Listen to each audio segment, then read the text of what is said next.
ඉතින් විදියට මේ ධර්මශ්‍රවණය කරපු ගායකගේ හිතට රාග දේශ මොහ සිටිවිල්ල උපදින්නේ කොහා කියලා පාඩුවා ගන්න.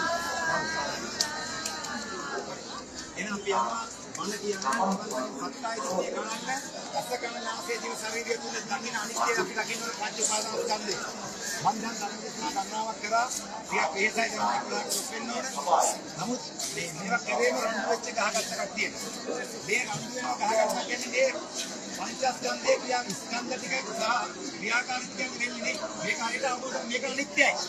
මම වෙලා ගිය චුට්ටක් කියලා දෙනවා මේ ඇස කන නාසය දිව ශරීරය මනස කියන දේ නිවන් දකින්න ඕන කට්ටිය පොඩ කහ ගන්න ගොඩ ප්‍රඥාවත් ධර්ම දේශනාවක් පොඩ කියලා දෙන්නේ බුදුහාමුදුරුවෝ දුක ගැන කියලා දීපු ටික ඔබ දන්නවා.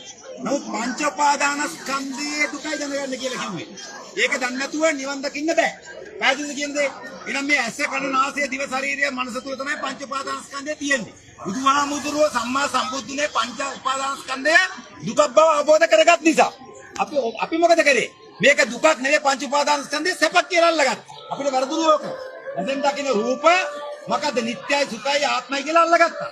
මේක නිට්ටයයි දුක්ඛයි අනාත්මයි තින්නම් සංගති පස්සෝ කරුණු තුනක එකතුවක් නිසායි මේක පේන්නේ.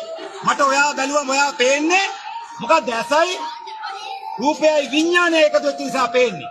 හැබැයි මෙයා දිහා බලනකොට අර වේදනාව අනිත්‍ය වෙලා තියෙන්නේ. එහෙනම් ස්පර්ශය වෙනස් වෙනකොට මොකද්ද වේදනාව අනිත්‍යයි. සංඥාවත් අනිත්‍යයි සංකාරات අනිත්‍යයි. ඒ වගේම නාම රූප නිසා තමයි විඥානය හටගන්නේ. නාම රූප නැති තන විඥානයත් අනිත්‍යයි. මම නෙවෙයි මගේ නෙවෙයි මගේ ආත්මය නෙවෙයි. පැහැදිලි කියන්නේ ධර්ම ඥානය වඩාගත්ත කට්ටිය තේරෙන්නේ නැත්තම් පිස්සු මචං වගේ තේරෙයි. එහෙනම් මේක නිවන් දොරටුවක් කියලා ප්‍රාර්ථනා කරනවා.